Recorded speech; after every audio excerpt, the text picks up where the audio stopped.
Okay, how's everybody doing? I guess pause just a second while I do introduction. See how I think last time? Apakah ada yang mengingat topik kita kemarin? We had 4 points about how to prepare for your future, really. Kita ada 4 poin untuk mempersiapkan masa depan kita. Okay, do you guys remember point number 1? Point number 1? Ingat poin nomor 1. Choose God's way. First you have to pilih. Choose God's way. Pertama kita harus memilih jalan Tuhan. And then number 2 was commit. Dan yang kedua adalah tunduk. What was the difference between committing to God's way and choosing God's way? Apa bedanya untuk tunduk di dalam jalan Tuhan dan committing to God's way? The difference between committing and choosing. Apa bedanya untuk tunduk dan memilih jalan Tuhan? Remember? When Ruth clung to Naomi. Ketika Ruth berpaut kepada Naomi, Even when things get difficult, your commitment just makes you stronger. Bahkan ketika di situasi yang sulit, komitmen kita membuat kita lebih kuat. Remember number 3? Dan nomor 3, Submit. Submit to the process. ya, kita tunduk di prosesnya, kita bersedia di proses. And then number 4. Nomor 4,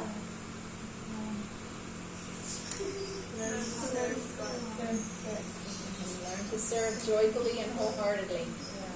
belajar untuk melayani dan dengan sepenuh hati. So this is part 1 that we covered last week. Jadi ini adalah bagian pertama yang kita bicarakan di minggu kemarin. That was how to choose to commit your life to serving the Lord. Ini bagaimana kita memilih untuk komit hidup kita untuk melayani Tuhan. Tonight we're going to look at part 2. Hari ini kita akan lihat ke bagian kedua. And part 2 is going to show us what are the results of living our life this way.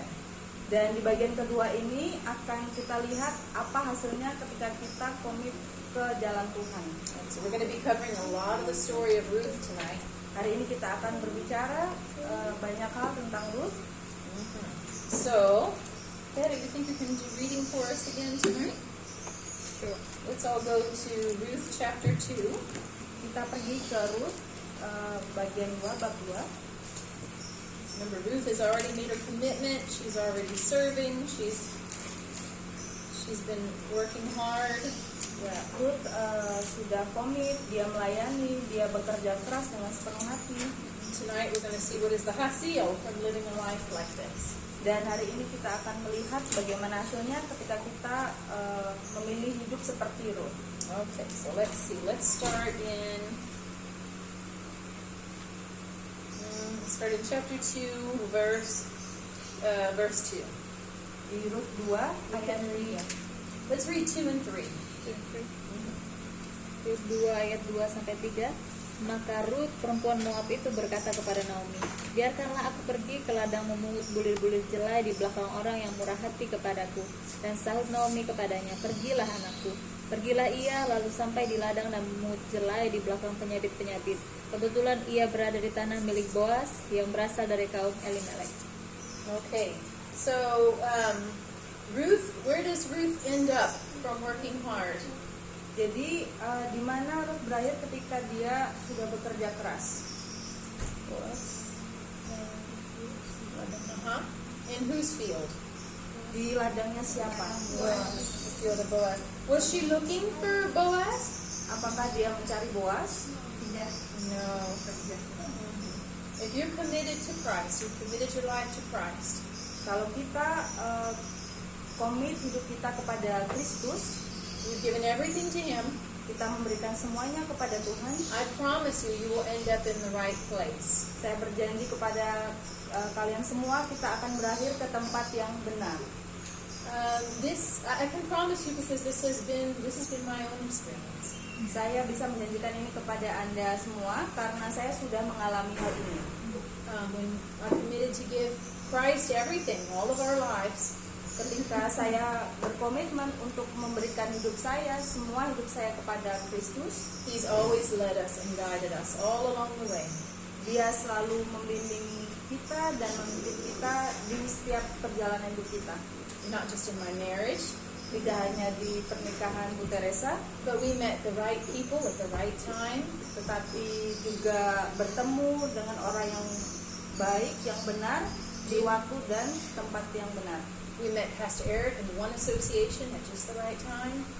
Kita bertemu dengan Pastor Eric di tempat yang benar, di waktu yang benar. We met Ron Parrish, who introduced us to Indonesia at just the right time. We met Ron Parrish. And he's the one that brought us to Indonesia. Kami bertemu dengan Ron Parrish yang membantu mereka ke Indonesia. The day we got here, we met Giri. Kemudian ketika pertama kali kami ke Indonesia, kami bertemu dengan Kak Giri. The day we arrived in Jogja. Pertama kali kami sampai di Jogja, We started a furniture business that God blessed us with. kami memulai bisnis furnitur di mana Tuhan yang memberkati semua itu, You know, God gave us holy grounds last year. dan Tuhan memberikan kami holy ground di tahun kemarin. None of these were things we were looking for or trying to make happen. Tidak ada dari hal itu yang kami coba untuk cari. We were just committed to Christ with everything we had. Kami hanya berusaha untuk komit kepada Tuhan dengan apa yang kami miliki. And we found ourselves in the right field every time. Dan kami menemukan kami di ladang yang benar setiap waktu. So number 1 is God will put you in the right place. Jadi nomor 1,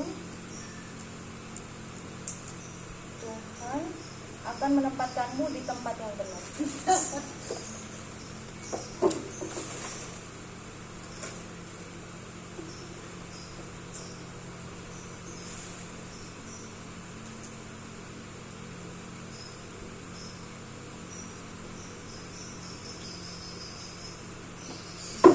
Jadi yang pertama, Tuhan akan menempatkan kamu di tempat yang benar. This I can promise to you. Ini bisa saya janjikan kepada kita semua. Most of you guys are in a season of your life where it can be scary. Banyak dari kita di mana sekarang kita berada di musim yang menakutkan. I remember being 19 years old. Saya ingat ketika saya 19 tahun, umur 19 tahun, I was already 3 years into college. I started college very young. Saya sudah di kuliah selama 3 tahun karena saya memulai kuliah itu masih sangat muda. And I was afraid, thinking, I'm going to commit my life to Christ, for sure. Dan saya waktu itu khawatir apakah saya akan komit hidup saya kepada Tuhan. But I didn't know if I could really trust Him with my future.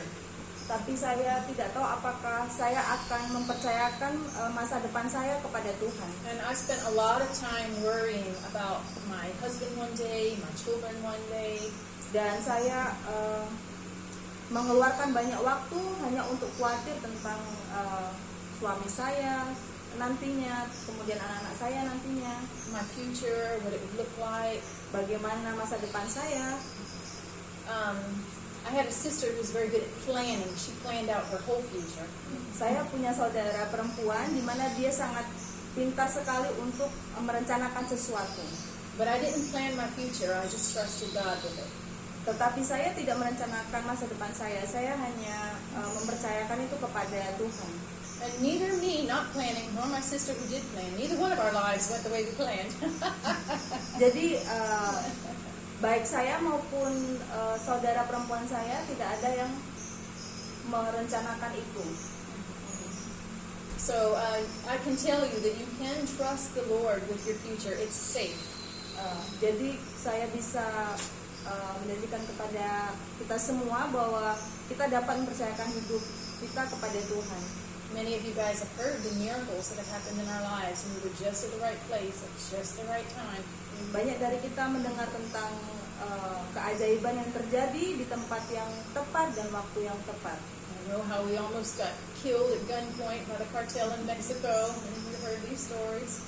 Oke, kami tahu dulu kami pernah hampir mati dan dihadang oleh para kartel di Meksiko dan mau ditembak. And then we met our neighbor's cousin just after that. Dan kami bertemu dengan sepupu kami setelah itu. Sepupu tetangga. Hah? Sepupu tetangga. Sepupu tetangga kami setelah itu. Thank you. That let us know God was with us. Everything was His plan. Dan kami tahu Tuhan bersama kami dan ini adalah rencana Tuhan. So that's my personal story. I can tell you, as an older lady looking back at my life, you're safe. Your future is safe with Him. Jadi itu adalah cerita saya dan saya tahu sebagai Old lady. Wanita yang dewasa. wanita yang dewasa That your future is safe in His hands. bahwa masa depan kita aman di tangannya. Because we can read glorious stories in the Scripture. Karena kita bisa membaca banyak sekali cerita-cerita yang sangat glorious, yang sangat menakjubkan di dalam Alkitab. So, like you guys already know, her story's going to end amazing. We already know Ruth's going to end amazing. Dan kita semua sudah tahu kalau cerita Ruth ini akan berakhir dengan sangat keren. You already know Esther's story ended amazing. Dan kita tahu story-nya, ceritanya Ruth ini akan berakhir dengan sangat baik. Oh, Esther. Sorry. You already know Abraham's story ended amazing. Dan kita tahu cerita dari Abraham berakhir dengan baik, dengan sangat menakjubkan. But you don't know what's in front of you. Tapi kita tidak tahu apa yang di depan kita. You don't know if at the end of your life you're going to be able to say, I promise, it will be beautiful. Dan kita tidak tahu di akhir jalan hidup kita akan bisa bilang, saya berjanji bahwa itu akan menjadi sangat indah.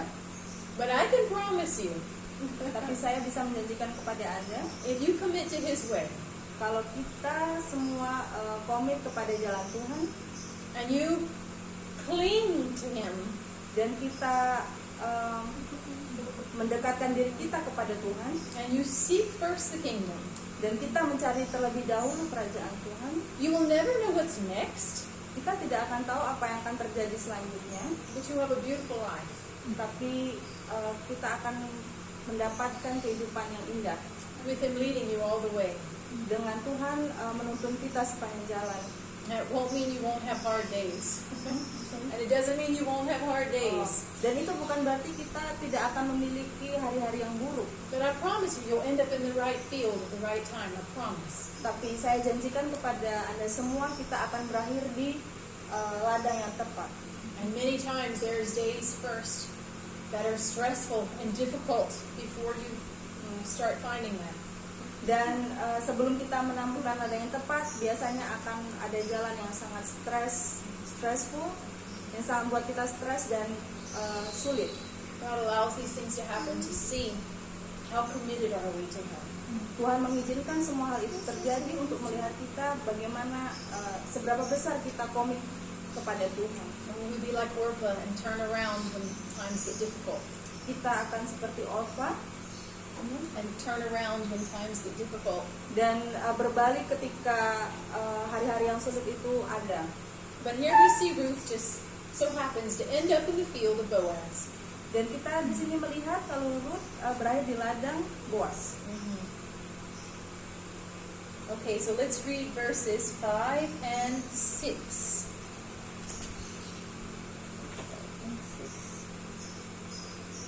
Actually, you can start at 4 because we only read to 3 last time, right? Yeah. You can read 4, 5, and 6. Lalu datanglah Boas dari Betlehem, ia berkata kepada penyabit-penyabit itu, Tuhan kiranya menyertai kamu. Jawab mereka kepadanya, Tuhan kiranya memberkati Tuhan. Lalu kata Boas kepada bujangnya yang mengawasi penyabit-penyabit itu, dari manakah perempuan ini? Bujang yang mengawasi penyabit-penyabit itu menjawab, dia adalah seorang perempuan Moab. Dia pulang bersama-sama dengan Naomi dari daerah Moab. Okay, so what happened when Boaz saw Ruth in his field? What did he say? Jadi apa yang terjadi ketika Boaz melihat Ruth di ladangnya? Apa yang dia katakan? Who is that girl? Siapa gadis itu? So point number 2 is a godly man will notice you. That will happen. A godly man will notice you. What is that? Prianya tuh. Prianya. Laki-laki saleh. Oh, laki-laki saleh. Laki saleh. Saleh. Pria. Bible form to say. Let's see. Saleh. We'll notice you.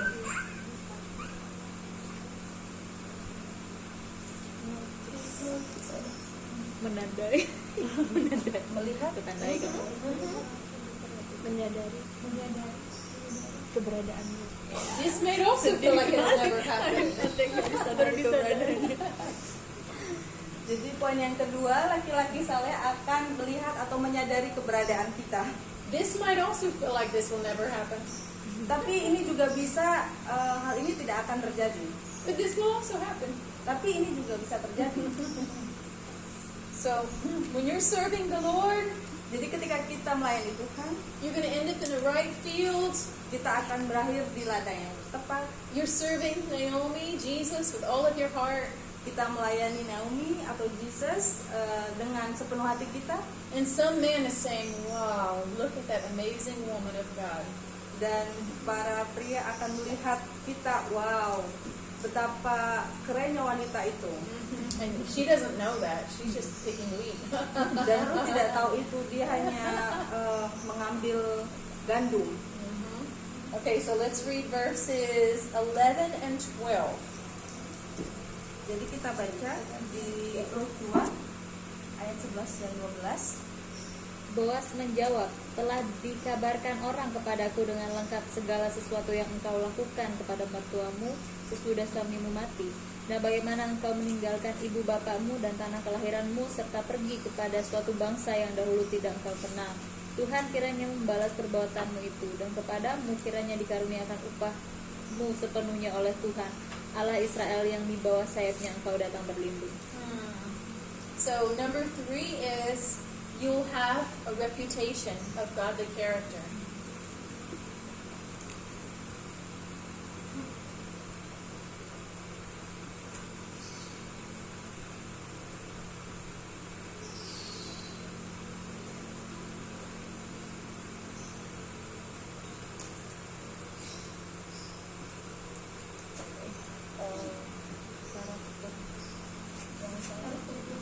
Yang can I say God's character?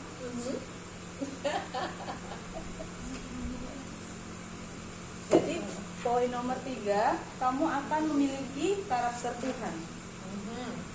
So is he talking with the other harvesters about how beautiful she is? And her shape, her hair, her skin? Apakah dia berkata kepada para benua yang lain betapa cantiknya dia, bagaimana bentuk tubuhnya? She's known for her reputation, Jadi Ruth ini dikenal dari reputasinya dia, her good character. karena karakternya yang bagus. She is known for being a hard worker.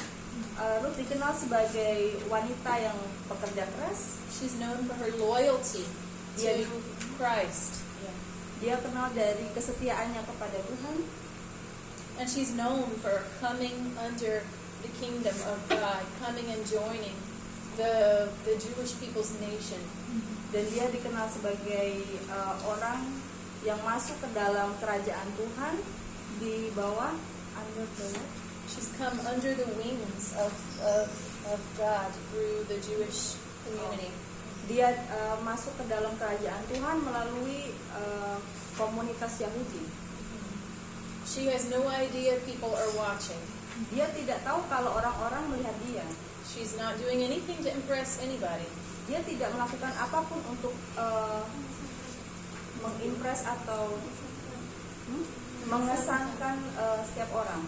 Her focus is 100% on taking care of Naomi. Jadi fokusnya 100% untuk bekerja untuk Naomi. So our focus should always be on serving Jesus with everything we have. Jadi fokus kita juga seharusnya 100% untuk melayani Tuhan dengan apa yang kita miliki. The scripture says a good name is more to be desired than great riches. I don't have that. I think it's in Proverbs. Huh? Proverbs. It says a good name is rather, yes, it's the Proverbs. To have a good name, a good reputation, is more important than wealth. Jadi di Alkitab dikatakan untuk memiliki nama yang bagus, yang baik. Where's it? Proverbs 22:1. Okay. Proverbs 22:1. What's Proverbs? Amsal 22 ayat 1.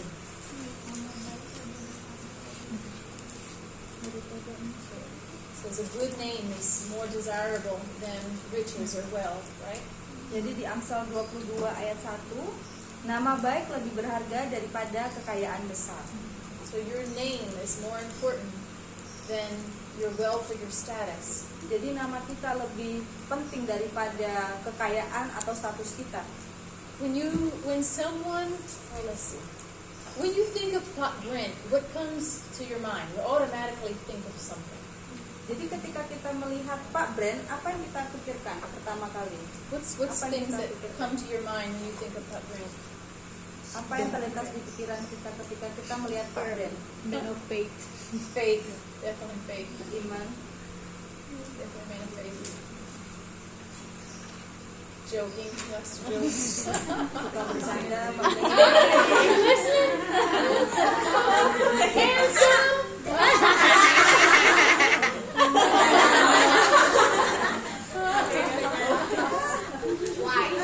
Wise. bijak. When you think of Pharaoh, what's some things that come to your mind?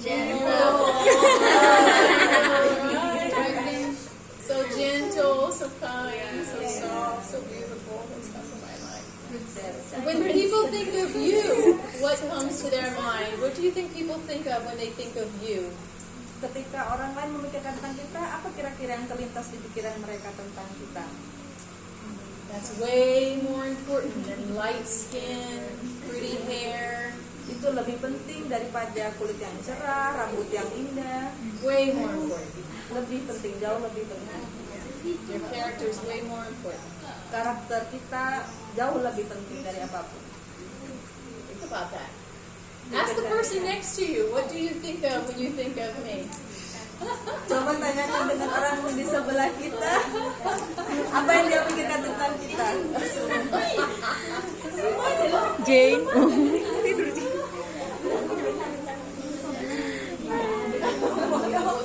Jane is so sweet. She is a sweet girl. But let me She's tell you, kind.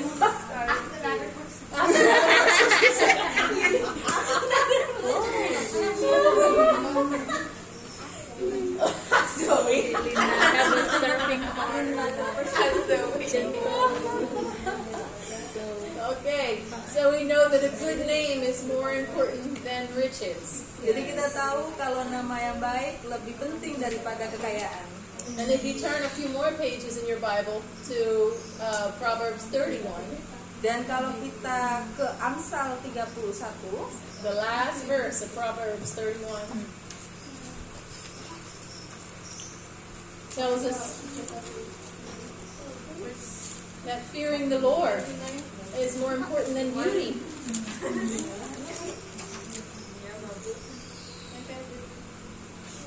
Says a woman who serves God with all of her heart is way more important than beauty. jadi dikatakan wanita yang melayani Tuhan dengan segenap hatinya jauh lebih cantik, jauh lebih indah. Lebih penting. More penting daripada kecantikannya. is more important than beauty. Jadi lebih penting daripada kecantikannya. So in this world, what do all the girls focus on? Being beautiful and having money. Jadi di dunia ini banyak gadis-gadis yang mementingkan kecantikan dan kekayaan. The scripture tells us that a good reputation and the fear of the Lord are worth way more. Tapi di Alkitab dikatakan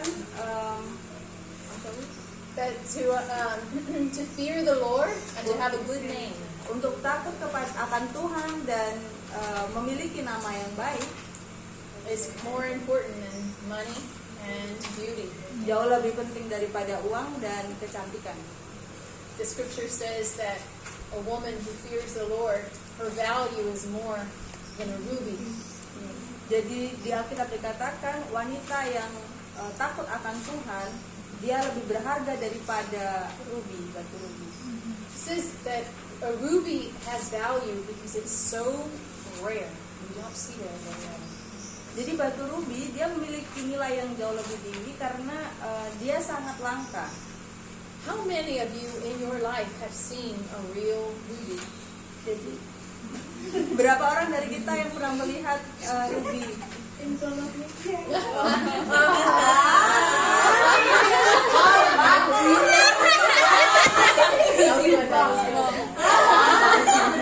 Oh, that's true.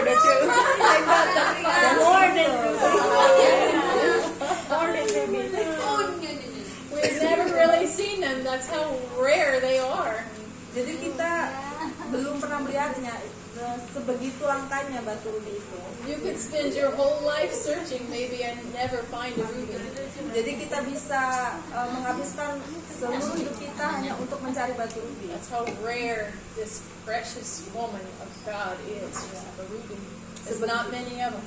Ya, sebegitu langkanya wanita yang takut akan Tuhan, karena sangat langka. A woman of God is rare. There's not many. Jadi wanita Tuhan itu sangat langka karena tidak banyak. So when Boaz saw this one, Jadi ketika Boaz melihat wanita ini, he caught his eye. Got his attention. jadi itu menarik perhatiannya, menarik perhatian Boaz. Because they're rare. You don't see these very often. Karena dia sangat langka dan dia tidak melihat wanita seperti ini, sangat jarang. Okay, so let's see what he says in verse 8. Let's go back to Ruth, Let's go back to Ruth, chapter 2. Kita kembali lagi ke Rut bab 2 And let's read verse 8. dan kita baca ayat 8. Okay, you can read it. Verse 8. Only 8. Just 8. Sesudah itu berkatalah Boaz kepada Rut, dengarlah dahulu anakku, tidak usah engkau pergi memungut jelai ke ladang yang lain, dan tidak usah juga engkau pergi dari sini, tetapi tetaplah dekat pengerja-pengerja perempuan. So he told her, commit to my field. Jadi dia berkata kepada Rut, komit ke ladangku. Okay, so you can put for number 4. A godly man will ask her to commit to him. That's kind of long, huh? We shorten that. Commit to a man. Commit. He will ask her for some commitment. Rachel's had that. What? Pick me.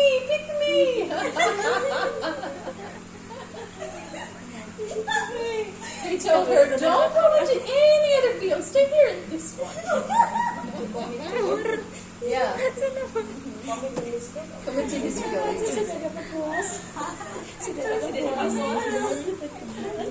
She started red.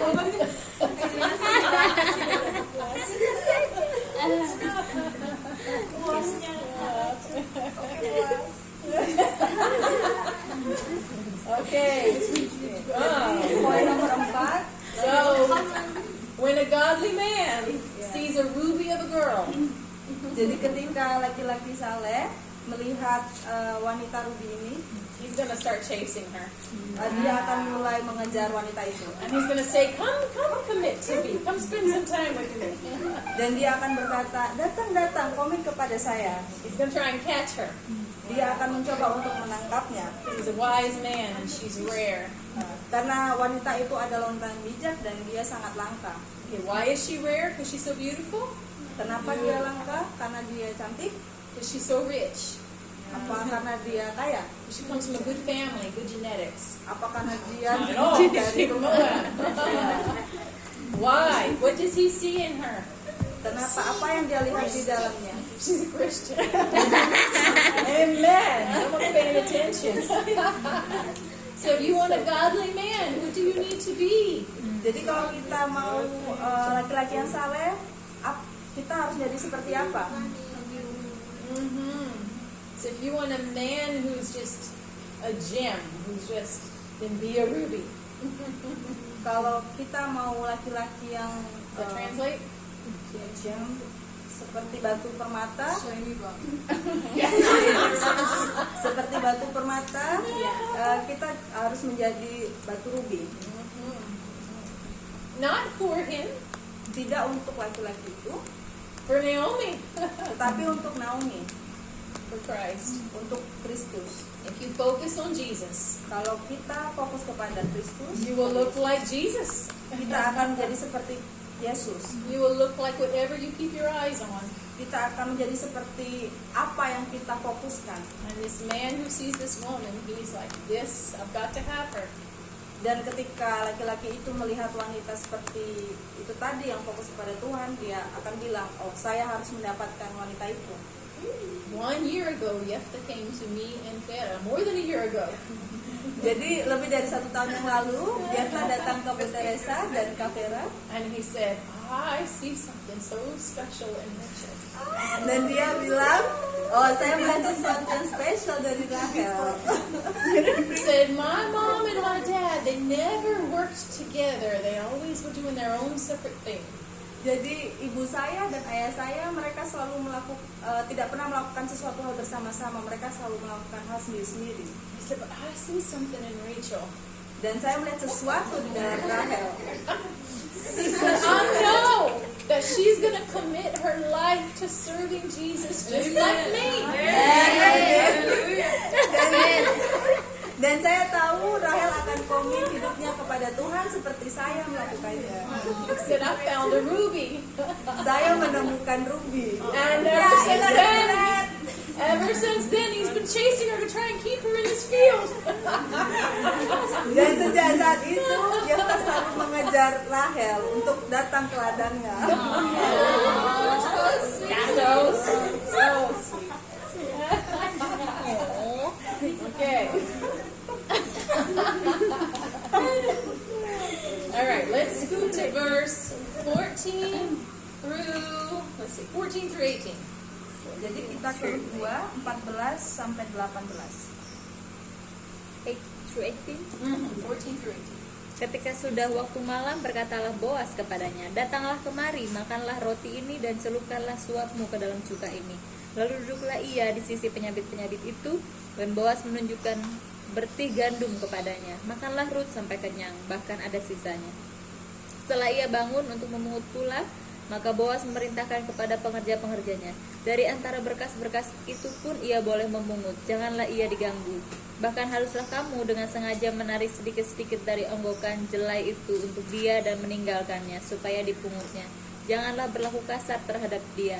Maka ia memungut di ladang sampai petang, lalu ia mengirik yang dipungutnya itu, dan ada kira-kira seeva jelai banyaknya. Diangkatnya lah itu, lalu masuklah ia ke kota ketika mertuanya melihat apa yang dipungutnya itu, dan ketika dikeluarkannya dan diberikannya kepada mertuanya sisa yang ada setelah kenyang itu. Okay. So point number, sorry, was it the end? Okay. Point number 5 is you are better off with him. You are better off. You do better with me. Oh, you do better with him.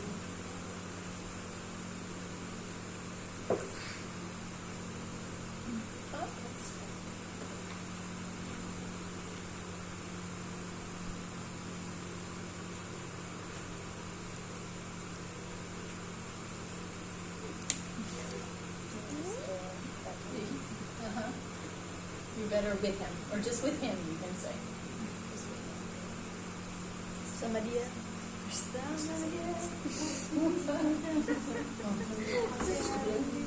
Wait, I have one.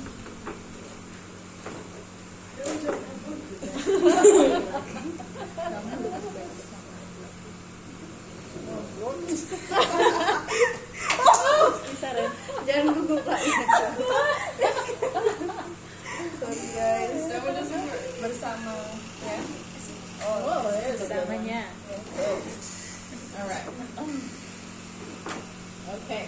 So, when you're with a godly man, Ketika kita bersama laki-laki yang saleh, let's see, he provides a safe environment for you. laki-laki itu akan memberikan tempat yang lingkungan yang bagus, tempat yang aman untuk kita. I remember when I first started dating Brent. Jadi saya ingat ketika saya pertama kali mulai berkencan dengan Pak Brent. He challenged me so much Jadi Pak Brent menantang saya to spend more time in my scriptures. untuk menghabiskan banyak waktu di Alkitab. I knew a lot of scripture, but I didn't know where it was. I knew a lot of doctrine. Saya jadi Bu Teresa tahu banyak doktrin, But I didn't really know the scripture of why I believed that. tapi saya tidak tahu ayat-ayat kenapa saya bisa percaya itu. And so Brent spent a lot of time challenging me to find the scriptures for why I believed what I believed. Dan Pak Brent menghabiskan banyak waktu untuk mencari ayat-ayat itu. Kenapa Bu Teresa bisa sampai percaya kepada doktrin-doktrin itu? He was not a distraction from Jesus for me. Jadi Pak Brent bukan suatu gangguan dari untuk Bu Teresa untuk datang kepada Tuhan. I was closer to God when I was with him. Bu Teresa lebih dekat kepada Tuhan ketika Bu Teresa bersama dengan Pak Brent. I remember Vera saying the same thing when she dated Gili. Saya ingat ketika Vera mengatakan hal yang sama ketika Vera berkencan dengan Gili.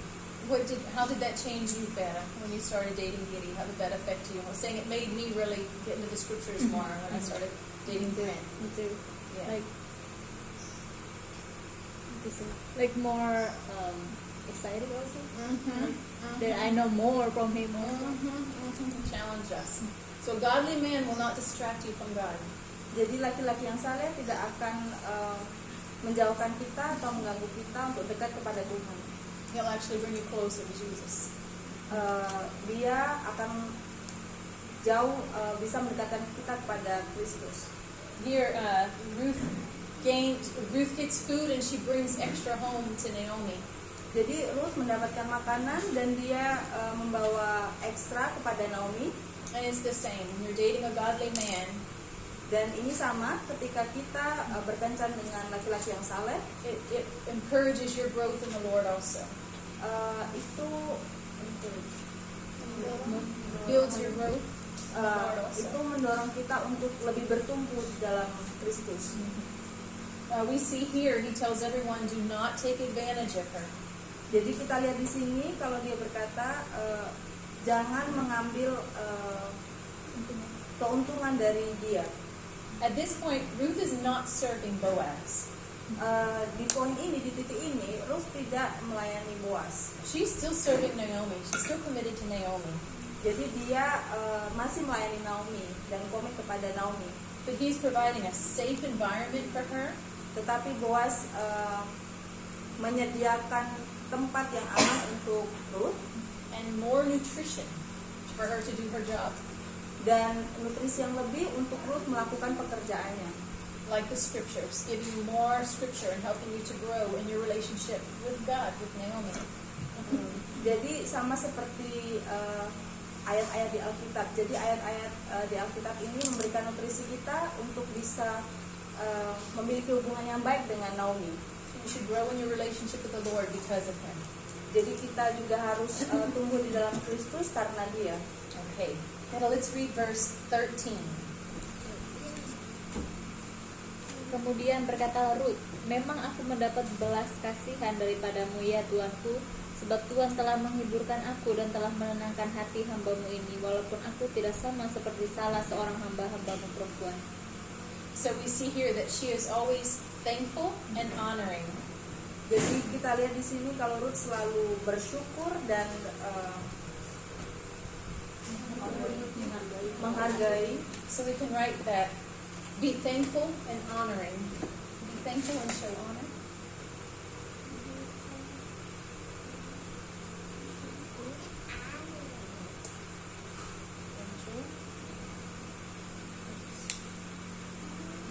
Menunjukkan penghormatan, showing honor.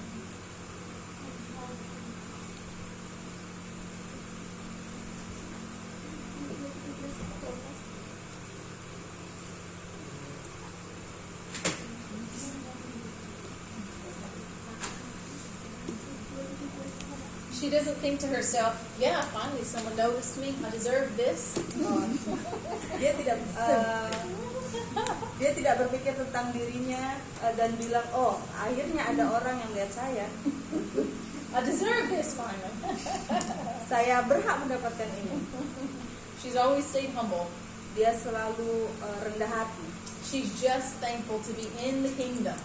Dia selalu bersyukur untuk bisa datang ke kerajaan Tuhan. She doesn't take it for granted that good things should happen to her. She's thankful when they do. Jadi dia selalu bersyukur. I think of it like this. Sometimes, I was thinking for Tessa tonight. Jadi saya berpikir tentang Tessa malam ini. We shouldn't have expectation that we will celebrate her birthday. Kita tidak seharusnya memiliki ekspektasi untuk merayakan hari ulang tahunnya. Because of what if somebody doesn't? Karena gimana kalau orang lain tidak melakukan itu? If your expectation is that they will, then you will be offended if they do not. Jadi kalau ekspektasi kita bahwa mereka akan melakukan itu kepada kita, kita akan tersinggung kalau mereka tidak melakukan itu kepada kita. But if you have no expectations, Tapi jika kita tidak memiliki ekspektasi sama sekali, you will always be thankful. kita akan selalu bisa bersyukur. So be careful of expectations. Jadi kita harus berhati-hati akan ekspektasi. Expectations equal offense. Jadi ekspektasi itu sama dengan tersinggung. Because you always expect people to react a certain way or do a certain thing. Karena kita selalu berekspektasi orang lain akan bereaksi seperti apa yang kita mau atau melakukan hal seperti apa yang kita mau. If you have no expectations, you'll never be offended. Tetapi jika kita tidak memiliki ekspektasi, kita tidak akan pernah tersinggung. You'll just always be thankful for every little thing. You'll be thankful. Kita hanya akan selalu bersyukur tentang hal kecil yang kita terima. Stay humble and thankful. Jadi selalu rendah hati dan selalu bersyukur. Okay. Let's see. We also saw that he treats her with honor and respect in verses 14 through 16. Back up. Jadi kita lihat di sini Boaz memperlakukan Ruth dengan hormat. So you can say he treats her with honor and respect.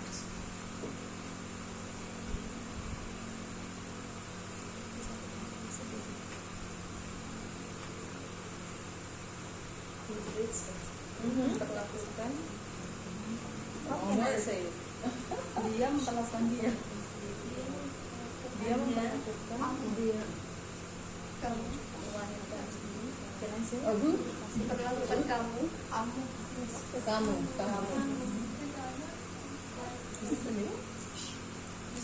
Dengan hormat dan respect. Hormat dan Dia menghargai kamu. hargai. Hormat dan penghargaan. Dia menghargai dan menghormati kamu. Iya. Gitu aja. Gitu aja. Dia Dia menghargai.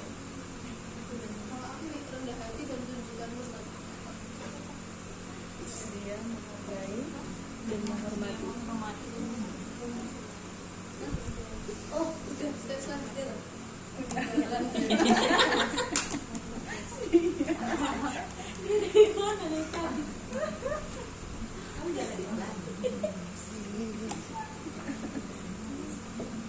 Okay.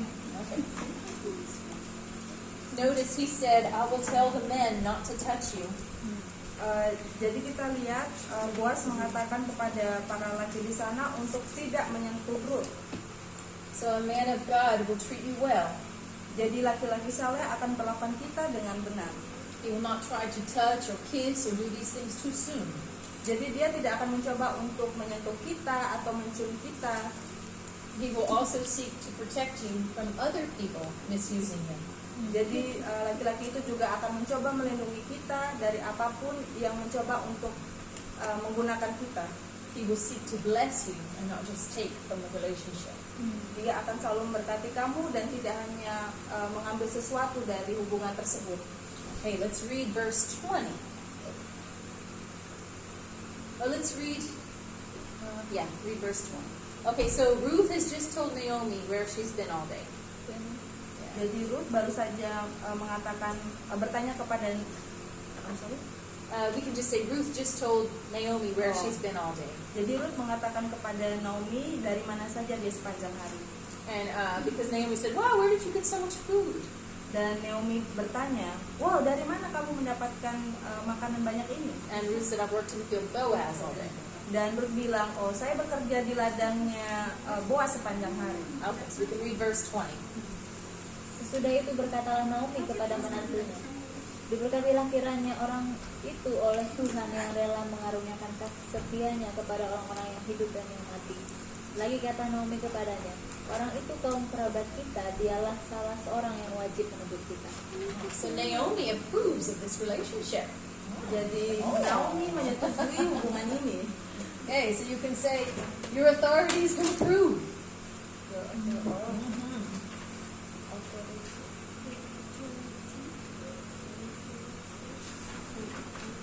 In this case, Jesus proves.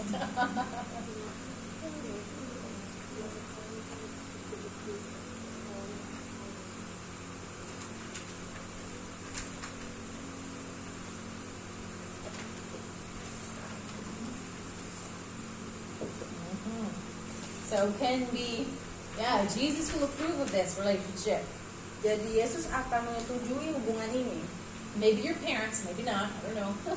Mungkin orang tua kita tidak menyetujui. It's complicated in Indonesia. Ini sangat sangat rumit di Indonesia. But usually, godly parents will approve of a godly man. Tapi biasanya orang tua yang saleh akan menyetujui laki-laki yang saleh juga. So Naomi gives her the blessing to go ahead and work in this field. Jadi Naomi memberikan berkat kepada Ruth. Oh, pergi saja kamu bekerja di ladangnya Boaz. That would be like giving the blessing. Yes, go ahead and date this person. Jadi itu seperti memberikan berkat. Ya, bisa kamu pergi berkencan dengan orang ini. Okay, let's look at chapter 3, verse 1. Kita lihat di Ruth 3 ayat 1. Lalu Naomi mertuanya itu berkata kepadanya, anakku, apakah tidak ada baiknya jika aku mencari tempat perlindungan bagimu supaya engkau berbahagia? So imagine this is Jesus. Jadi bayangkan ini adalah Yesus. Jesus says, you've been serving me faithfully all this time. Kamu telah melayani aku dengan penuh iman selama ini. I want to find a good place for you to live this life with. Someone good to live this life with. Saya akan menemukan tempat yang baik untuk kamu hidup. So number 9 is Jadi nomor 9 is God will tell you when it's time to get married.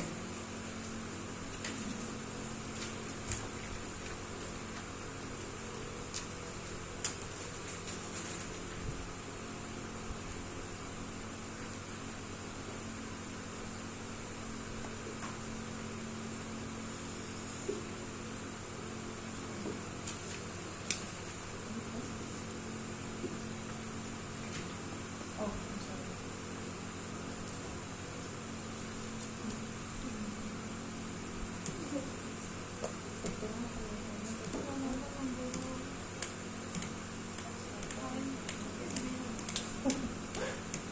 I should win over all the speaking first. I guess make these shorter points.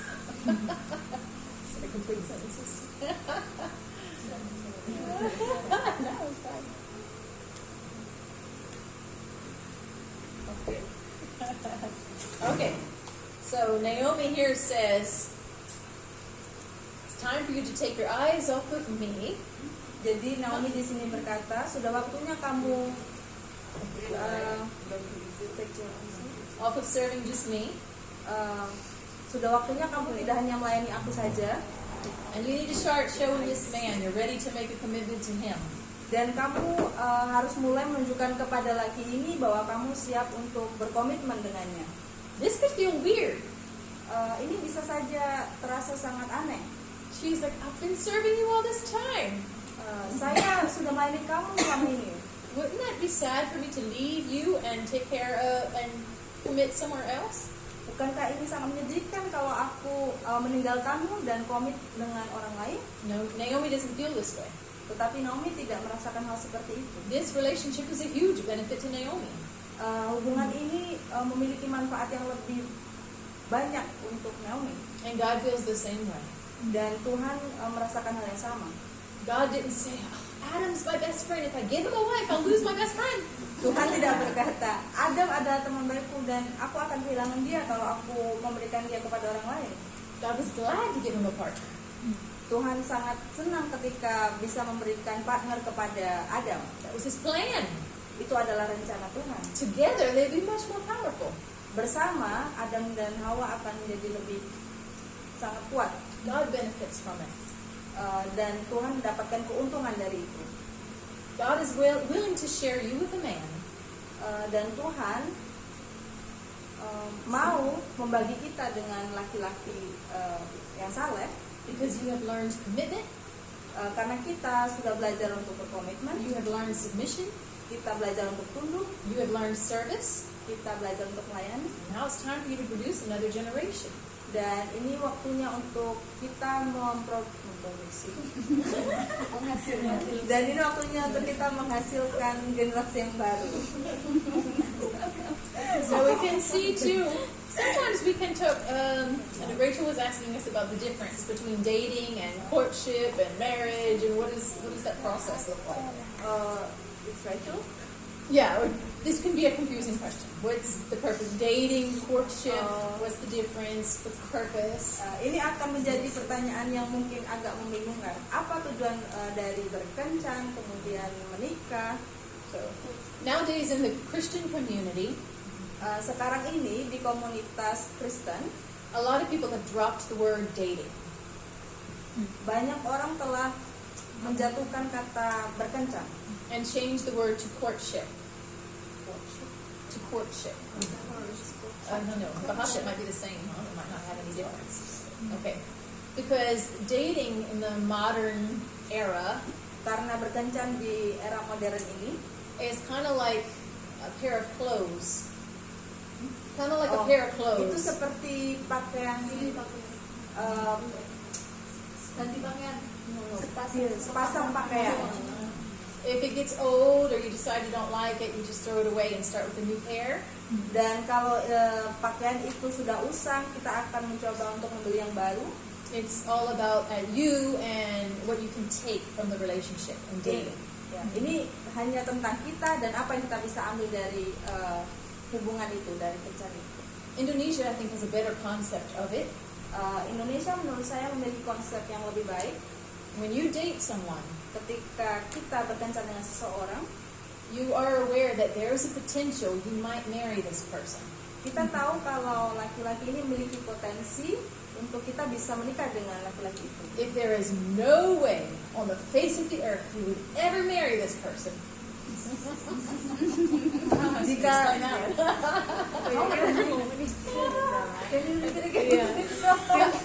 If there is no possibility jika tidak ada kemungkinan sama sekali that you would ever marry this person, kalau kamu akan menikahi lelaki itu, then don't just date him because you're bored or lonely. jadi jangan kita berkencan dengan dia karena kita sudah lama sendiri. It's not the right. There is a goal to dating. Jadi ada tujuan dari berkencan. There, you are saying there's a potential. I marry this person. Jadi kita bisa berkata ada suatu potensi kenapa saya memilih laki-laki ini, menikahi laki-laki ini. But you're not in a commitment yet. In a mild commitment. Jadi tapi kita belum ada di komitmen yang penuh. Kita baru komitmen yang setengah-setengah. So Ruth said, "Yes, I will glean in your field. I will not glean in any other fields." Dan Ruth berkata, iya aku akan bekerja di ladangmu, aku tidak akan bekerja di ladang orang lain. But she hasn't signed any papers or done any legal document at this point. Tetapi Ruth tidak menandatangani apapun, dokumen apapun. But she's committed. Tetapi dia berkomitmen. But if something happens, she can break that commitment at any time. Tetapi jika sesuatu terjadi, dia bisa memutuskan komitmen itu kapanpun dia mau. So dating is the same. Dan berkencan hal yang sama. You're testing to see, is this the person I'm going to spend the rest of my life with? Jadi kita menguji apakah laki-laki ini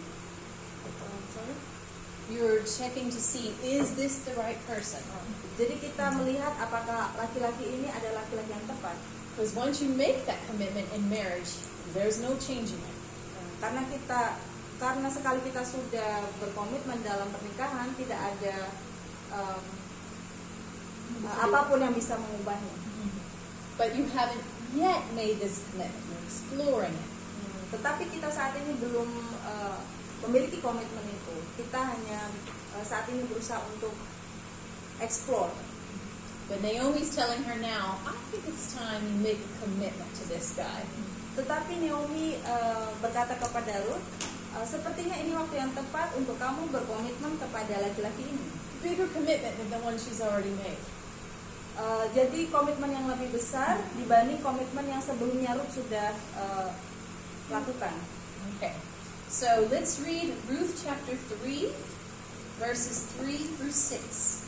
Jadi kita baca Ruth 3 ayat 3 sampai 6. Maka mandilah dan beruraplah, pakailah pakaian bagusmu dan pergilah ke tempat pengirikan itu. Tetapi janganlah engkau ketahuan kepada orang itu sebelum ia selesai makan dan minum. Jika ia membaringkan diri tidur, haruslah engkau memperhatikan baik-baik tempat ia berbaring, kemudian datanglah dekat. Sikapkanlah selimut dari kakinya dan berbaringlah di sana, maka ia akan memberitahukan kepadamu apa yang harus kau lakukan. Lalu kata Ruth kepadanya, segala yang engkau katakan itu akan kulakukan. Sudah itu, pergilah ia ke tempat pengirikan dan dilakukannya lah tepat seperti yang diperintahkan mertuanya kepadanya. Sampai ayat 6, Pak. Okay. So Naomi is just telling Ruth the proper way for her to show Boaz her interest in him. Jadi Naomi menunjukkan kepada Ruth bagaimana cara yang benar untuk menunjukkan ketertarikan kepada Boaz. This looks like a really weird tradition to us. Ini mungkin terdengar aneh, tradisi yang aneh untuk kita. It probably looked weird to Ruth too.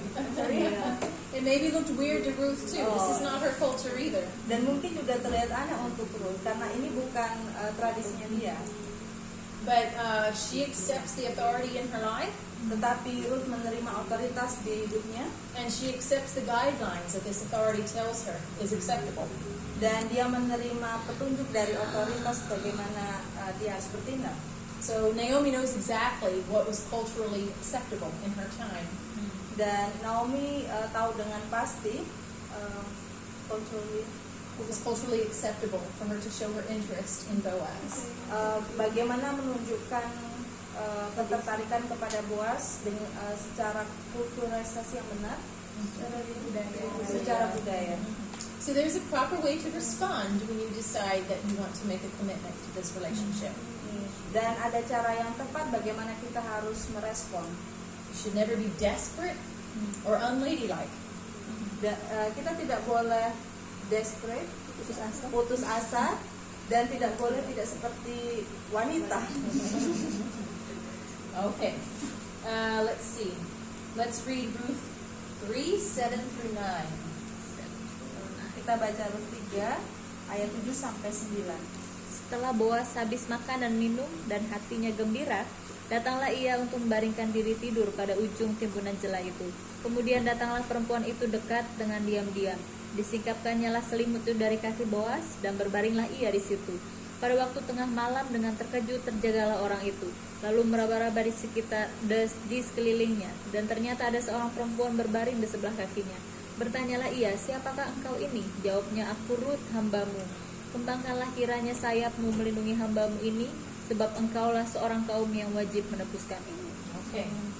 So let's see. Show him that you're willing to serve with him.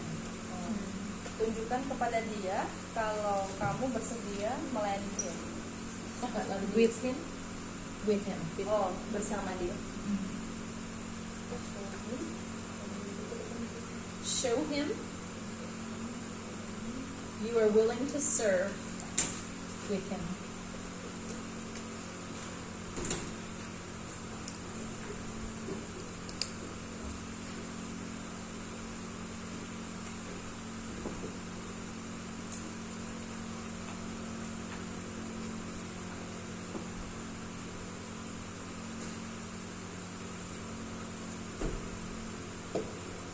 imagine this was a very hard thing for her to do, to follow this instruction. Saya bayangkan ini adalah sesuatu hal yang sangat sulit untuk dilakukan Ruth. So she just showed Boaz, I'm willing to do hard things. Jadi dia hanya menunjukkan kepada Boaz, oh saya bersedia untuk melakukan pekerjaan yang sulit. She put herself in a very vulnerable position. Dia menempatkan dirinya di posisi yang sangat rentan. She laid at his feet, Dia berbaring di kaki Boaz saying, I'm willing to serve you. dan dia bilang, saya bersedia untuk melayanimu. So she's changing her serving from serving Naomi to now saying, I will serve you, Boaz. Jadi sekarang Ruth merubah, sebelumnya dia melayani Naomi dan sekarang dia melayani Boaz. She also asked him to spread his covering over her. Dan Ruth asked him to spread his covering over her. Dan Ruth meminta Boaz untuk melebarkan selimutnya In pada dia. our morning readings, we've been reading through 1 Corinthians. Di Bible reading kami di pagi hari, kami membaca 1 Korintus And we've read about the man is the head of the woman. dan kami membaca kalau laki-laki adalah kepala dari perempuan And that she's there to serve her husband. dan perempuan itu ada untuk melayani suaminya. This is not a shameful thing. Ini bukan sesuatu yang memalukan. You're telling this man, I am willing to serve the call of God in your life alongside of you. Jadi kita bisa berkata kepada laki-laki ini bahwa saya bersedia untuk melayani engkau bersama dengan engkau, melayani Tuhan. So the feet mean I will serve you. Jadi kaki melambangkan saya akan melayani kamu. And she's asking him, be the covering over me, be my covering. Dan Ruth meminta kepada Boaz untuk menjadi penutup kepalanya. Okay, so let's do verses 10 through 11. Kita baca di ayat 10 dan 11. Lalu katanya, diberkatilah kiranya engkau oleh Tuhan ya anakku. Sekarang engkau menunjukkan kasihmu lebih nyata lagi daripada yang pertama. Kali itu karena engkau tidak mengejar-ngejar orang-orang muda, baik yang miskin maupun yang kaya. Oleh sebab itu anakku, janganlah takut. Segala yang kau katakan itu akan kulakukan kepadamu. Sebab setiap orang dalam kota kami tahu bahwa engkau seorang perempuan baik-baik. So why did she choose Boaz? Jadi kenapa dia memilih Boaz?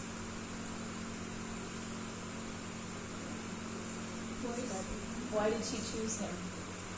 She's young, he's old. Why did she choose him?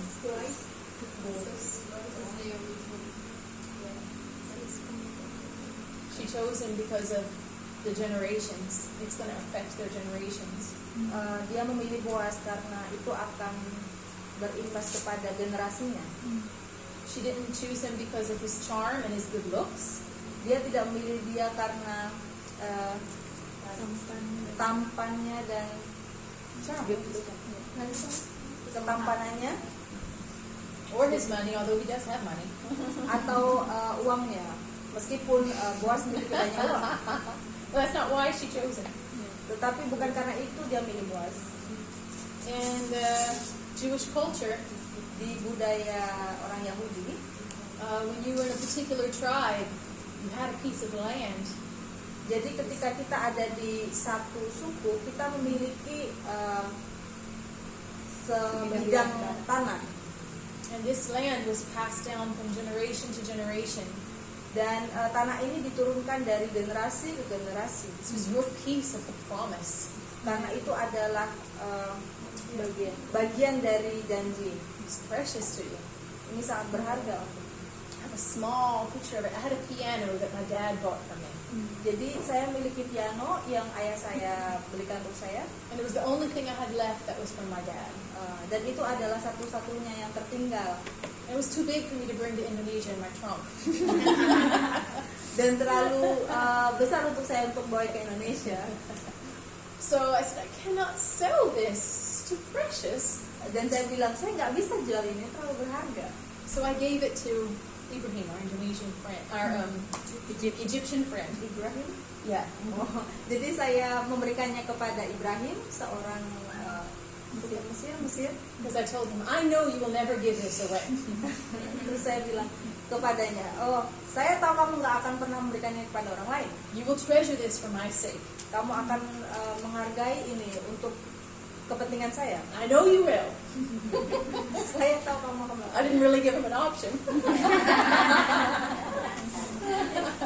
It was my promised land, my little special thing that was mine from my dad. Itu adalah tanah perjanjian saya yang saya dapatkan dari ayah saya. So we know that Naomi's husband died, Jadi kita tahu kalau suami Naomi meninggal, our sons died, anaknya mati. so who's going to get their land? Jadi siapa yang akan mendapatkan tanahnya? Their land is going to be lost. Tanahnya akan hilang. There's no generation to pass it on to. Tidak ada generasi yang bisa diturunkan untuk tanah itu. Their family name is cut off. Jadi nama keluarganya selesai sampai di situ. But if Ruth marries Boaz, Tapi jika Ruth menikahi Boaz, the nearest family, the nearest in their family, yang Nearest paling dekat dari relative. keluarganya, then the first child that they have dan anak pertama yang mereka miliki actually carries on the name of the man who died, not the father. jadi dia memiliki nama dari orang yang mati pertama. Not the one that it wouldn't carry on Boaz's name. It would carry on the name of Naomi's family, of Elimelech. Jadi anak itu akan mendapatkan nama dari keluarga Naomi, bukan dari keluarga Boaz. This is why it was so important for this process to happen. Itulah kenapa proses ini sangat penting. And that's why Ruth is willing to marry Boaz. Dan itulah kenapa Ruth bersedia menikahi Boaz. This is the greatest gift she can give Naomi. Ini adalah hadiah terbesar yang dia bisa berikan kepada Naomi. A son to carry on the name. Anak yang bisa membawa nama keluarga. And Jesus says the same. Dan Tuhan Yesus mengatakan hal yang sama. The greatest gift you can give to God Hadiah terbesar yang bisa kita berikan kepada Tuhan is children who are going to carry on His name. adalah anak-anak yang bisa membawa namanya Another generation. generasi yang lain. That's the greatest gift we can give back to God. Adalah hadiah terbesar yang bisa kita berikan kepada Tuhan. That's why He's willing to share you with a man. Itulah kenapa Tuhan bersedia membagi kita kepada laki-laki So bagi that, saleh, so that the generations can continue. sehingga generasi itu bisa terus berlanjut. So, number 11 was, choose a man for his character. Jadi nomor 11, pilihlah laki-laki dari karakternya. What if she'd have married some handsome young man Bagaimana kalau dia menikahi laki-laki yang tampan? because he was just handsome? Karena dia hanya tampan. Would there have been any purpose to that? Apakah ada tujuan dari itu? Handsome and beauty fade away with time. Jadi ketampanan dan keindahan itu pudar seiring berjalannya waktu. But investing in generations is eternal. Tetapi ketika investasi kepada generasi, ketika kita berinvest kepada generasi itu akan bertahan lama. Both Brent and I, when we picked each other, Jadi baik Pak Brent maupun Bu Teresa mereka memilih satu sama lain. we both had the same focus. Mereka, Pak Brent dan Bu Teresa memiliki fokus yang sama. He said, I know she will be the mother to my children. Pak Brent berkata kepada Bu Teresa, saya tahu kamu akan menjadi ibu dari anak-anak saya. And he thought I'd make a good mama. Dan dia pikir saya akan menjadi ibu yang baik. Sorry. Four times. Oh yeah. Big sense. And I picked him Dan saya memilih Bu Teresa memilih Pak Brent because I saw his family. karena Bu Teresa melihat keluarganya And I thought he's going to be a strong family man. dan saya berpikir Pak Brent akan menjadi laki-laki strong family man, laki-laki yang laki-laki dalam keluarga yang sangat kuat. That was both of our focuses. Jadi itulah apa yang kami fokuskan, Bu Teresa dan Pak Ben. Okay. Let's look at verse 12 through 13. Kita lihat di ayat 12 dan 13. Maka sekarang memang aku seorang kaum yang wajib menebus, tetapi walaupun demikian masih ada lagi seorang penebus yang lebih dekat daripadaku. Tinggallah di sini malam ini dan besok pagi.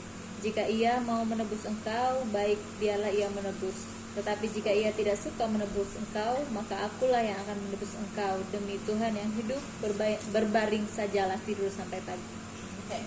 So he's telling her, this sounds great to me. Jadi Boaz berkata kepada Ruth, oh ini terdengar sangat hebat. But he said we have to do things right. Tetapi dia bilang kita harus melakukan sesuatu dengan benar. And it's the same way in your relationship. And it's the same way in your relationship. Dan ini adalah sesuatu yang sama yang harus kita lakukan di dalam hubungan kita. Just because you have a godly man, Hanya karena kita memiliki laki-laki yang saleh, you love Jesus so much, kita mencintai Yesus, you're committed to serve him with all of your heart, kita komit untuk melayani Yesus dengan segenap hati kita. you still need to be careful to keep your relationship holy.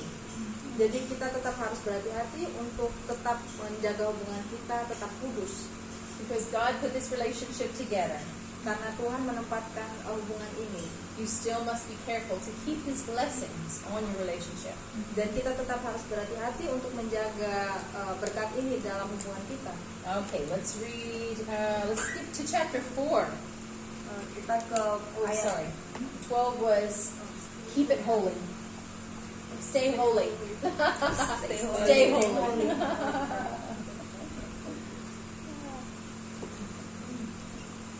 Okay. All right, let's see. Now let's read chapter 4. Jump ahead to chapter 4. Verses 13 through 15. Kita ke Rut 4 ayat 13 sampai 15. Lalu Boaz mengambil Rut dan perempuan itu menjadi istrinya dan dihampirinya dia. Maka atas karunia Tuhan perempuan itu mengandung lalu melahirkan seorang anak laki-laki. Sebab itu perempuan-perempuan berkata kepada Naomi, terpujilah Tuhan yang telah rela menolong engkau pada hari ini dengan seorang penebus. Termasyurlah kiranya nama anak itu di Israel. Dan dialah yang akan menyegarkan jiwamu dan memelihara engkau pada waktu rambutmu telah putih. Sebab menantumu yang mengasihi engkau telah melahirkannya, perempuan yang lebih berharga daripada 7 anak laki-laki. Okay, number 13 is you will receive the promise. Nomor 13, kamu akan menerima janji itu.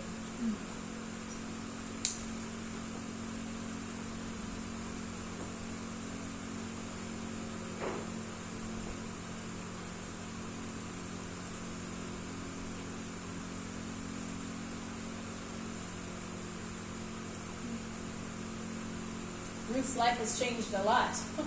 Jadi kehidupan Ruth sangat berubah. She's no longer an outcast. Dia bukan lagi seorang yang terasingkan. She's married. Boaz is a leader in their community. Jadi dia menikahi Boaz yang seorang pemimpin dalam suatu komunitas. So she's now a leader in the community. Jadi Ruth sekarang adalah seorang pemimpin di suatu komunitas. A godly couple is qualified to lead others. Jadi pasangan yang saleh itu diperlukan untuk memimpin yang lain. Her life is not full of sadness anymore. Jadi hidup Ruth tidak lagi penuh dengan kesedihan. Her life is full of blessing. Hidupnya penuh dengan berkat. She has a child who's going to redeem the land. Dia memiliki anak yang akan menebus tanah itu. And a godly couple Dan pasangan yang saleh will have children akan memiliki anak who are going to redeem this land back from Satan. Yang akan menebus tanah ini dari setan And return it back to the kingdom of God. dan mengembalikannya ke kerajaan Tuhan. Okay.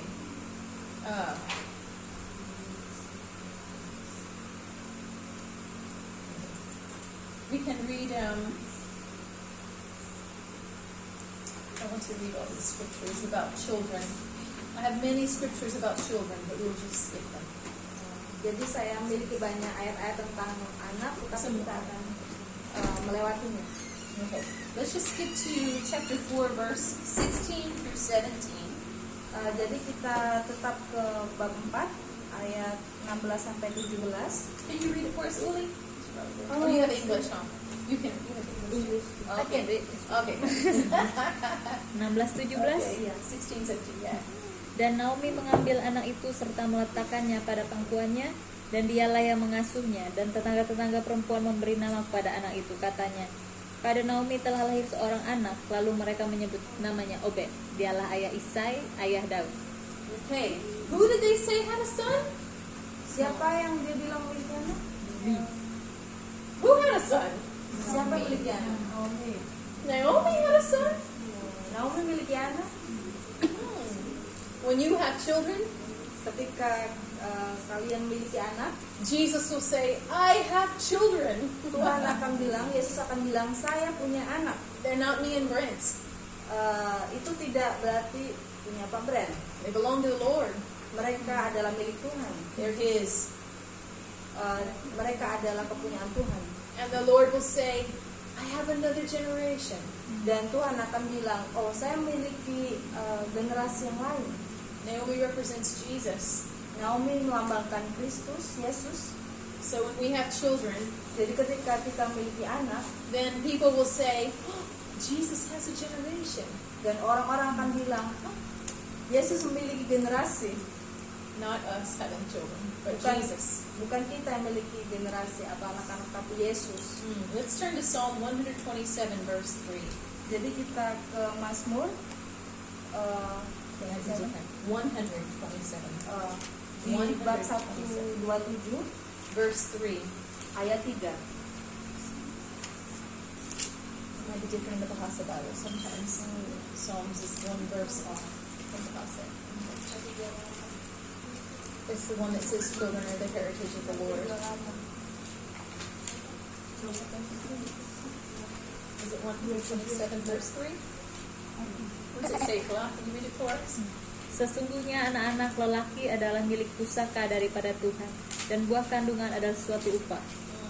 So children are a gift from the Lord, Jadi anak-anak adalah hadiah dari Tuhan, pemberian Tuhan, and our children are a reward from Him. dan anak-anak kita adalah hadiah darinya. But the purpose is for us to give them back to Him. Tetapi tujuannya adalah kita untuk memberikannya kembali kepada Tuhan. If you have godly parents, Jika kita memiliki orang tua yang saleh, then when they hold their grandchildren, dan ketika mereka menimang like cucu one, mereka, like one day I'm going to do with mine, dan seperti yang akan saya lakukan kepada punya saya, and we will say, this is the promise. dan kita akan bilang ini adalah janji itu. Another generation in our family. Generasi yang lain di keluarga kita, The Lord has given that promise to me and to Brent. dan Tuhan sudah memberikan janji itu kepada Bu Teresa dan Pak Brent. He promised us that we would have generations who would serve Him. Dia berjanji kepada mereka bahwa mereka akan memiliki generasi yang akan melayani Tuhan. My kids have not been perfect. Anak-anak Bu Teresa mungkin tidak sempurna. They have made some mistakes. Mereka melakukan banyak kesalahan. They have embarrassed me at times. Mereka kadang mempermalukan Bu Teresa. I have spanked them and beat them. Saya sudah memukul mereka, dan I have cried over them. I have prayed over them. saya sudah menangisi mereka. Saya mendoakan mereka. Bu Teresa. But the Lord is faithful. Tetapi It's a weird time. tetapi Tuhan sangat setia. Really? So, I got a phone call 2 weeks ago Jadi saya mendapatkan telepon 2 minggu yang lalu from my oldest son. dari anak tertua saya, Bu Teresa. Anak tertua Bu Teresa, And he saw Jesus dan dia melihat Yesus in a vision. di dalam visinya. And he's loved the Lord all his life. Dan dia mencintai Yesus sepanjang hidupnya, dengan seluruh hidupnya. He's trying to be a good boy all his life. Dia mencoba untuk menjadi laki-laki yang baik di hidupnya. He served the Lord to the best of his abilities, Dia melayani Tuhan dengan kemampuannya, segala kemampuannya. but he just came alive. Tetapi dia baru saja merasa hidup. Ren and some of the girls were there when he called us. Ren dan beberapa teman-teman wanita yang lain ada di sana ketika dia menelpon Bu Teresa And he told us his story. dan dia menceritakan ceritanya kepada Bu Teresa. So Jesus appeared to me. Dia bilang, Yesus datang kepada saya.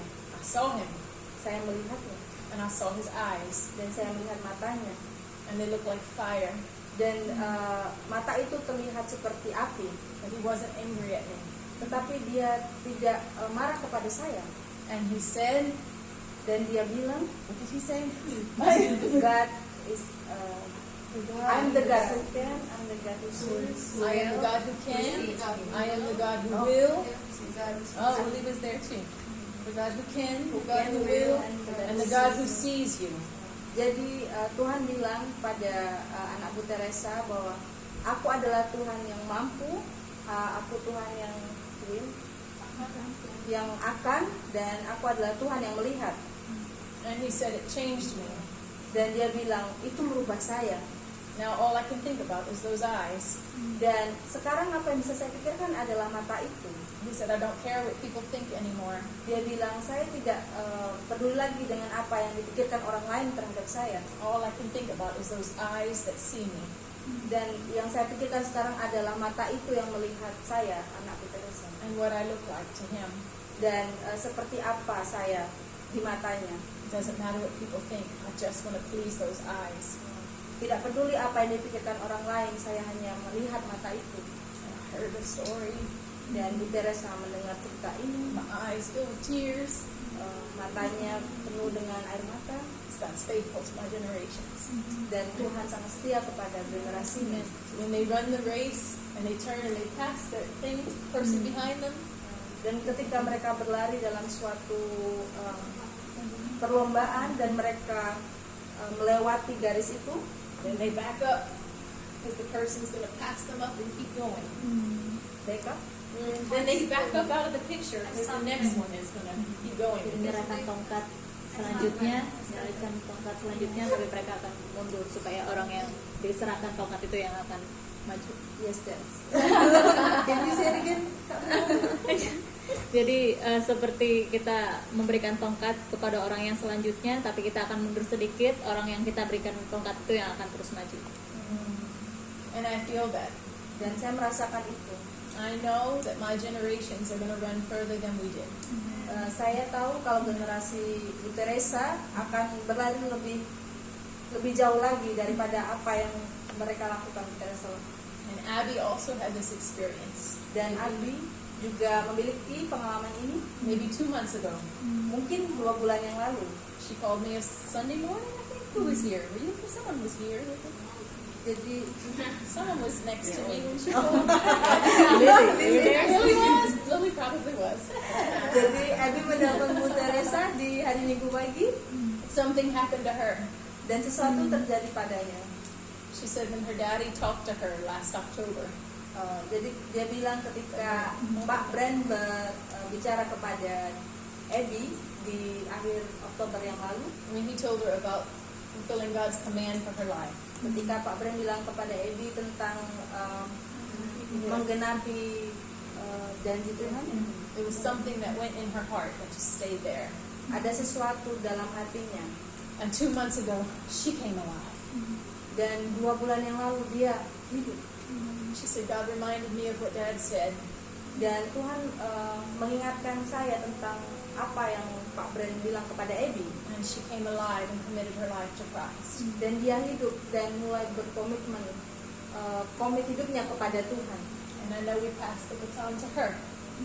Dan kita tahu, dan Bu Teresa tahu bahwa dia akan memberikan I'm going to get it too, Lynn. tongkat itu kepada dia, kepada Abby. Both Brenton and Abby prophesied. Baik Brenton maupun Abby, mereka bernubuat, They've heard the voice of God, mereka mendengar suara Tuhan, but they came alive. dan tapi mereka hidup. God said He's the God of Abraham, God is the God of Abraham. Tuhan adalah Tuhan dari Abraham, He's the God of Isaac. Dia Tuhan dari Ishak, He's the God of Jacob. dia adalah Tuhan dari Yakub. Jacob was a mess. Yakub berantakan, sangat berantakan. He was a deceiver.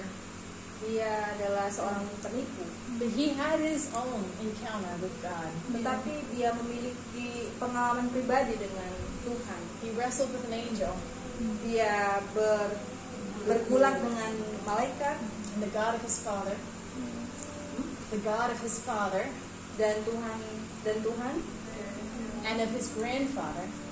oh, Tuhan dari ayahnya dan Tuhan dari kakeknya Became his God. menjadi Tuhannya He changed his name. dan mengubah namanya. He became Israel. Dia menjadi Israel And he never walked the same the rest of his life. dan dia tidak pernah berjalan sama lagi seumur hidupnya. This is the promise of generations. Ini adalah janji untuk generasi. I don't know how important this is to you guys now. Saya tidak tahu seberapa pentingnya hal ini untuk kalian, But this was always very important to me, even as a child. tapi ini adalah sesuatu yang penting untuk Bu Teresa bahkan ketika masih kecil. I saw too many people in my dad's church. Too many people. I saw too many people in my dad's church. Bu Teresa melihat banyak sekali orang di gereja ayahnya. Their parents loved Jesus, Orang tua mengasihi Kristus, but their kids grew up to be drug dealers. tetapi anak-anak mereka tumbuh menjadi seorang pengedar narkoba. And I cried over this. Dan Bu Teresa menangis karena itu. And I said, no, Lord, it can't be this way. Dan Teresa bilang, tidak Tuhan, seharusnya tidak seperti ini. You must have generations. Engkau harus memiliki generasi. So you hear us talk about this often. This is very important to us. What? You'll hear us talk about generations often. Kita semua mendengar Bu Teresa sering mengatakan tentang generasi, It's very important to us. karena ini sangat penting bagi Bu Teresa. There's a scripture in Luke 18:8. Ada ayat di Lukas 18 ayat 8, We don't have to go there, but it's Jesus speaking. tetapi Yesus berkata, And he says, when the Son of Man comes back, dan Yesus bilang, ketika anak manusia datang kembali, will he find faith on the earth? apakah dia akan menemukan iman di bumi? Will there still be property that belongs to him on the earth? Will there still be like a, what do they call it in Israel, when you had your heritage, your land, your piece of land? Warisan. Apakah mereka tetap akan memiliki warisan itu? When Jesus comes back, will he still have property here on earth that belongs to him? Ketika Yesus datang kembali, apakah dia masih memiliki properti itu di bumi ini? Or will Satan have taken it all? Atau apakah setan sudah mengambil semuanya? And when I read this question that Jesus asked, Dan ketika saya membaca pertanyaan ini yang Tuhan tanyakan, when I come back, will I find faith on the earth? ketika saya kembali, apakah Tuhan akan menemukan iman itu di bumi? I said, yes, Lord, you will. Dan Bu Teresa bilang, iya Tuhan, kamu akan menemukannya. I'll work at it with everything I have. Saya sudah bekerja keras dengan seluruh apa yang saya miliki. When you come back, Ketika engkau kembali, there will be Vincents on the earth serving you. akan ada keluarga Vincent di sini yang melayani engkau. And I'll bring everyone else with me that I possibly can. Dan aku akan bawa semua orang di sini yang bisa saya bawa. And your children. Dan anak-anakmu. I will help you. We're going to bring them all together. Saya akan membantumu dan membawa mereka semua. The Lord is going to have another generation in Indonesia. Tuhan akan mendapatkan generasi yang lain di Indonesia. Okay, let's go back to 4:12. Kita kembali ke Rut 4 ayat 12.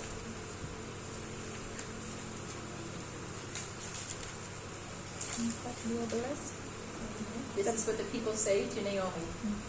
Keturunanmu kiranya menjadi keturunan Peres yang dilahirkan Tamar bagi Yehuda, oleh karena anak-anak yang diberikan Tuhan kepadamu dari perempuan muda ini. Okay, and let's read verse 17 through 22. Dan tetangga-tetangga perempuan memberi nama kepada anak itu, katanya, Pada Naomi telah lahir seorang anak laki-laki. Lalu mereka menyebut namanya Obed. Dialah ayah Isai, ayah Daud. Inilah keturunan Peres. Peres memperanakan Hezron. Hezron memperanakan Ram. Ram memperanakan Aminadab. Aminadab memperanakan Nahason. Nahason memperanakan Salmon. Salmon memperanakan Boas. Boas memperanakan Obed. Obed memperanakan Isai, dan Isai memperanakan Daud. It's all about generations.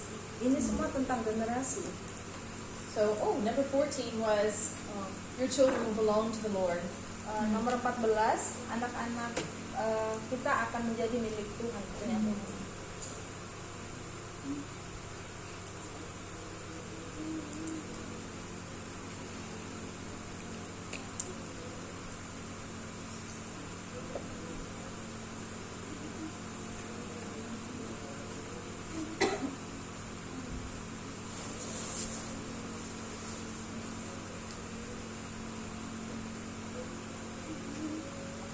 And number 15 is the promise is also for generations. Dan nomor 15 adalah janji. Janji itu juga untuk para generasi. Promise is for generations. Janji itu untuk generasi. Before she saw the janji was for her. When you first start off life, it's about you, and I want to make sure I fulfill my calling and me. Jadi ketika kita memulai hidup kita, itu semua hanya tentang kita, dan kita berusaha untuk menggenapi panggilan itu di dalam hidup kita. It's normal to feel this way at this stage of life. Dan itu normal untuk kita merasakan hal itu di tahap kehidupan kita. Afraid of missing God and ruining your life. Takut untuk kehilangan Tuhan dan menghancurkan hidup kita. But if you commit to Him, He will not ruin your life. Tetapi jika kita komit kepada Tuhan, kita tidak akan menghancurkan hidup kita. Not only will you get the promises of God, Tidak hanya kita mendapatkan janji itu, janji dari Tuhan itu, but it's generations. tetapi itu untuk generasi juga. Actually, in Matthew, you read the name Ruth in the book of Matthew, chapter 1. Di We don't have to go there, but in Matthew chapter 1, when we begin to read about Jesus and His life, Jadi di Matius ayat bab 1 kita juga melihat nama Ruth di situ. in verse 5, Di ayat 5. there we see the name of this sweet little lady, Ruth. Dan kita melihat ada nama wanita yang manis Who one day was just cutting grass in the field. yang sebelumnya hanya memotong rumput. She had no idea she would be the great grandmother of the Messiah. Dia tidak punya pikiran bahwa dia akan menjadi ibu dari Mesias, nenek moyang Mesias. Acts chapter 2 is our last verse. Di Kisah Para Rasul 2 Verse 39. ayat 39.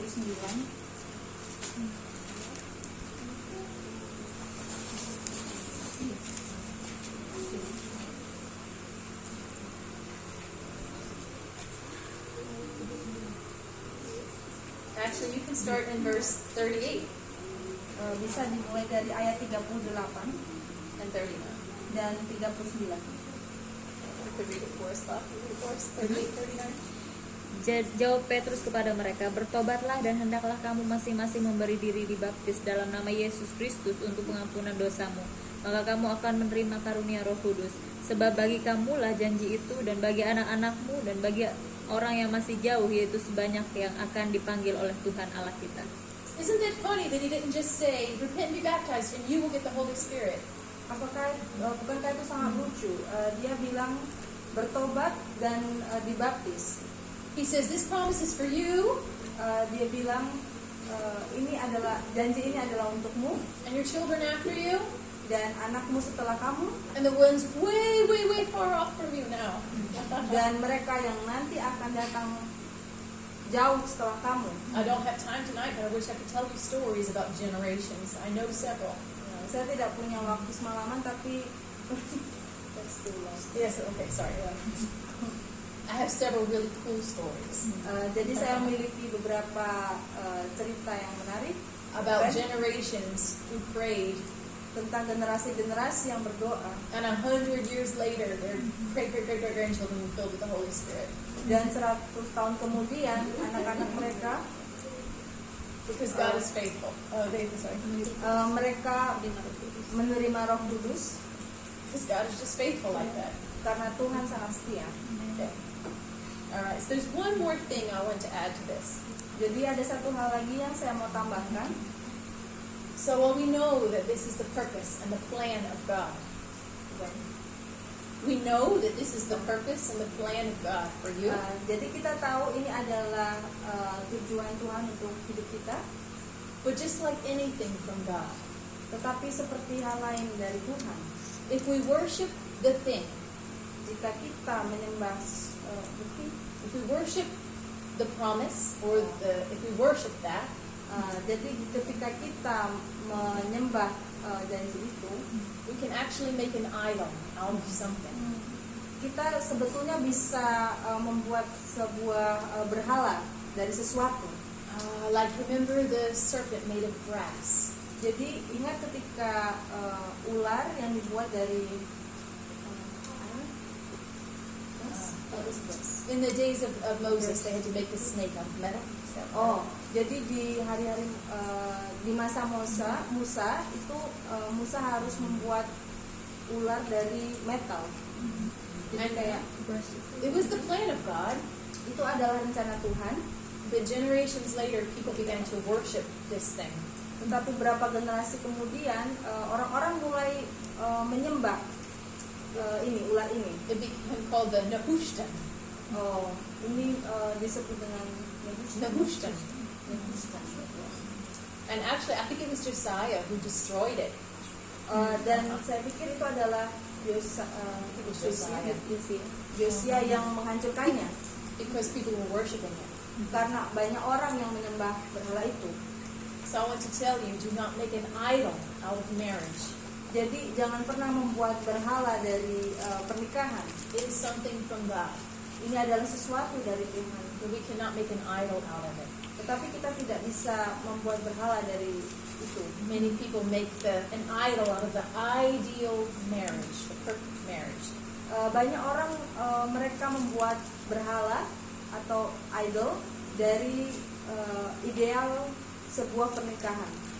No man will ever complete you.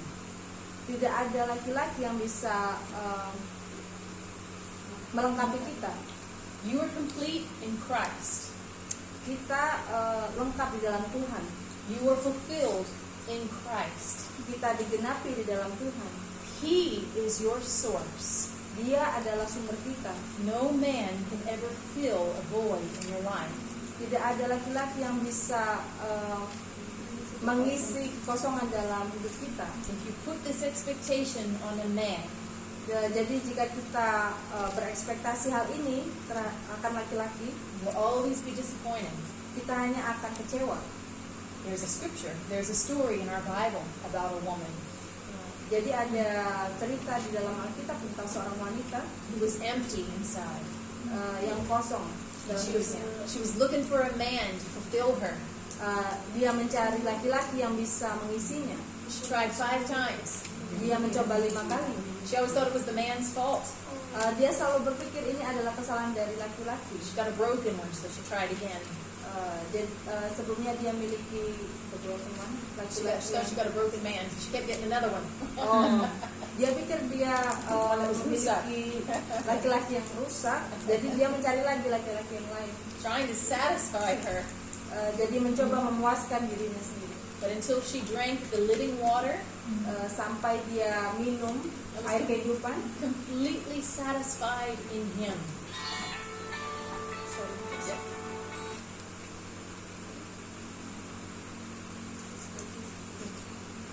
Till she was completely satisfied with Jesus. Jadi wanita ini dia merasa terpuaskan She would have, akan Yesus. she would have always been empty. Yang sebelumnya dia merasa kosong. Do not have an idea of who the perfect husband will be. Dia tidak memiliki ide bagaimana seorang suami yang sempurna itu. No husband will be perfect. Tidak ada suami yang sempurna. You can also idealize, I have to be the perfect wife. kita juga bisa memiliki ideal di mana kita harus menjadi wanita yang sempurna. You can make an idol out of trying to be the perfect wife. Kita bisa menjadikan itu berhala And just feel disappointed over and over when you're just not good enough. dan hanya akan kecewa lagi dan lagi.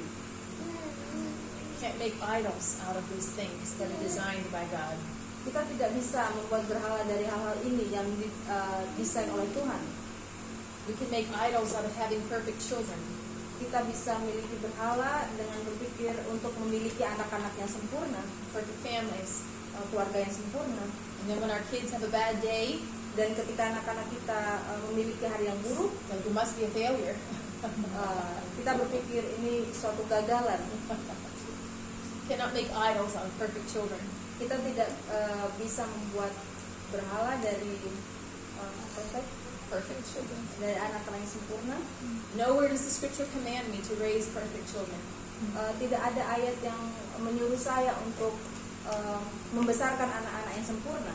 I'm commanded to love my husband and to love my children.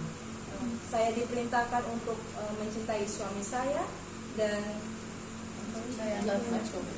mencintai anak-anak saya. I am commanded to teach them the ways of the Lord. Saya diperintahkan untuk mengajari mereka cara-cara Tuhan. I am commanded to discipline them and to spank them. Saya diperintahkan untuk mendisiplinkan mereka dan memukul mereka. The Lord will save them. Karena Tuhan akan menyelamatkan mereka.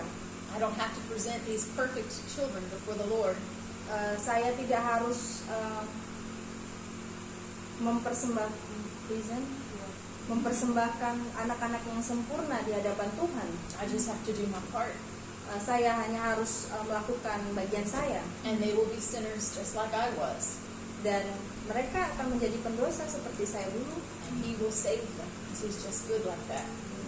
Dan Tuhan akan menyelamatkan mereka karena begitu baiknya Tuhan kepada mereka. Because He said He's going to pour out His Spirit on my generations after me. Dan karena Dia bilang Dia akan memberikan rohnya kepada generasi setelah saya. And He will. Dan Dia akan melakukan itu. So I have to do like Ruth. She kept her eyes on Naomi. Jadi saya harus melakukannya seperti Ruth. Dia selalu berfokus kepada Naomi. Jesus said, keep your eyes on Jesus. In Hebrews, He said, keep your eyes on Jesus. Di Ibrani, arahkan pandanganmu kepada Yesus. We don't have to panic if one day me and my husband are arguing. I don't need to panic. Saya tidak harus panik ketika suatu hari nanti, Bu Teresa dan Pak Bren memiliki argumen. I don't need to panic if my children, I need to spank them a lot one day. Saya tidak harus panik ketika nanti suatu saat saya harus memukul anak saya. I don't need to panic if I made some mistakes today as a wife. Saya tidak harus panik ketika nanti saya membuat kesalahan sebagai seorang istri. I just need to keep my eyes on Jesus. Saya hanya harus mengarahkan pandangan saya kepada I Yesus. need to hold the standard. Saya harus memegang standar itu. I need to do what is right. Saya harus melakukan apa yang benar. And the promises will happen. Dan janji itu akan terjadi. But there might be some rough days along the way. Dan mungkin akan ada hal yang kurang bagus. It was like this for all of them. Ini seperti ini. But we don't make idols out of these concepts. Dan kita tidak membuat berhala dari konsep ini. This is the will of God. Ini adalah kehendak Tuhan. But don't worship this. Tetapi jangan menyembah itu. Keep your eyes on Jesus Arahkan pandangan kita kepada Yesus and commit to Him with all you have. dan komit kepadanya dengan apa yang kita miliki. And I can promise you, He's faithful. Dan saya bisa menunjukkan kepada kita bahwa Dia sangat setia. Amen? Amen. Okay. Inan, can you berdoa for us? Close us in prayer.